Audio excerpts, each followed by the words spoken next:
Hi, my name's Casey Dean, and I'm going to be talking about book banning.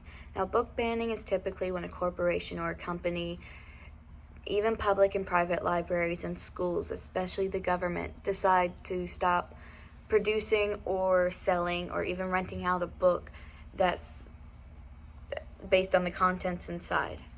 Now, banning books that bring up race, religion, and sexuality denies people, and especially young children, to explore these topics in a safe and healthy way, allowing them to figure out life themselves and figuring out their point of views on life.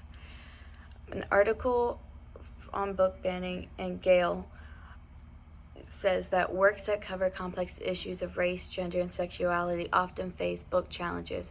Moving these books from libraries denies students the opportunity to explore these subjects in a meaningful way, which is what we just went over. Because if young children and students can't go through books to figure these things out, then, and it's hard to go, especially it's hard to go to your parents to talk about these, then they'll switch to the internet, and the internet, it's not always a good place to look for information. I'm sure we all know that for a fact. But another article, Book Banning Threatens Free Speech, brings up the fact that in June 1997, a Republican state legislator introduced a no promo homo bill that would make it a felony for any person to provide a minor with material that condones or advocates alternate lifestyles without the child's parents first giving consent. Why should a parent have to give consent to a child to read a book, especially if they're trying to figure out for themselves who they like and what they like, and trying to figure out how they're going to view this topic in life? Because having someone else tell you this information can have a heavy impact on your point of view. Your information is coming from someone who's already biased on that topic, but a book, depending on which books, normally don't have bias, so you can get that information straight from the source and build your opinion on unbiased information. But also, banning books for reasons that do not hold a proper threat to the well-being of the United States is going against our freedom of speech and freedom of press. Our freedom of speech gives us the right to openly talk about our opinion without the fear of being killed or being thrown in jail. It gives us that right to express ourselves. And the freedom of press gives us the right to express ourselves and put it out there for the world to read, to watch, to listen to. And taking that away or banning it, it completely goes against our First Amendment. Now, an article from Book Banning states the act and related state and local laws were used for more than a century to suppress literature that included references to premarital sex, homosexuality, birth control, and other materials. Banning those kinds of books just leads to disaster. It leads to kids not knowing what to do, not knowing their view on things, which leads to false information, which leads to unneeded scare, and it's all in all unhealthy. And it denies them that freedom and denies them the fact that they can look up what they please. They can go to a library and look up this information and not be embarrassed about going to other people about it. They can do it themselves. And many critics identify book banning as an un-American and associate the practice with authoritarian governments, such as those in Nazi Germany and Communist China. The minute we take away freedom to children who want to read, the minute we ban books from children just trying to learn and explore, you're taking away our freedom, which then turns into the government controlling you and taking away more rights. If they can take away your freedom of speech and freedom of press, what's stopping them from taking away other freedoms? It starts with a book being banned and leads to something so much more. It truly does go back to Nazi Germany and Communist China, where they took control over what people had the right to read and see. Especially in North Korea right now, people don't have the right to read and watch what they want. They have to follow what the government is telling them. They don't have the freedom of speech or the freedom of press. Now, book banning doesn't just have to happen in school or public and private libraries, but in huge corporations around the world like Target, Walmart, and even Amazon as well.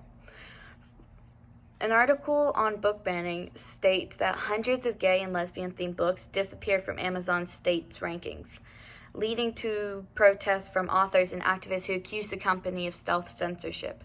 If we allow companies like Amazon to hide away those kinds of books, to not allow it to be available to people who are trying to figure out their sexuality or their identity, then that could lead to so many issues of people going throughout life miserable, unable and unaware of who they want and what they want, which can lead to so many more problems.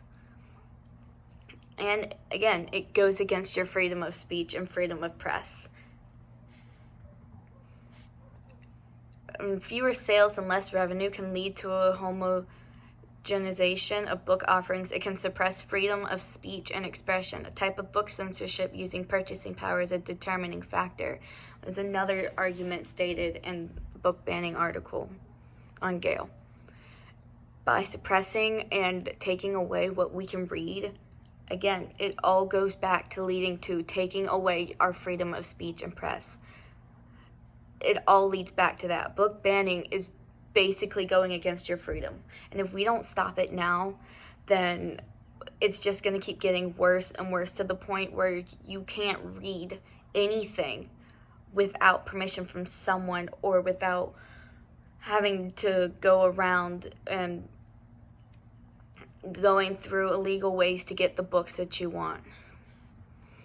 Now, this topic is a huge issue because book banning is silencing authors who want to get their voices heard, to have their opinion and expression out there into the world, shown to people who need it and want it. And it's destroying a steady pace of income for some authors, because when some authors rely on their books being sold and that income to pay their bills and insurance, censoring their books and banning them, you're basically putting them in poverty. But banning books also shields young children from finding themselves through books, cutting off a steady and healthy way of learning. Because if you deny students the access to books, then they're going to rely on the internet or their friends who got their information from their parents. All of it's just going to circle into a biased and faulty information given to these young children, and that's not going to help them further on in life. And taking away books is going to teach children that they don't have a say in what they do, that they can't do what they want to, and they can't read what they please. And it's also taking away a source of escape from reality. Some children rely on books to escape reality from the outside world. Their life may be difficult, and they rely on books to escape their world, to be transported into a world that they enjoy. And again, like I've repeated several times, banning books is giving up our freedom of speech and freedom of press. And doing that, it takes away our rights as a human being, our rights as a free country. It allows the government to take control. And if we allow that, then America won't be a place of freedom and a place of expression. It'll be a place of control and demanding. And in the end, it's not going to be well.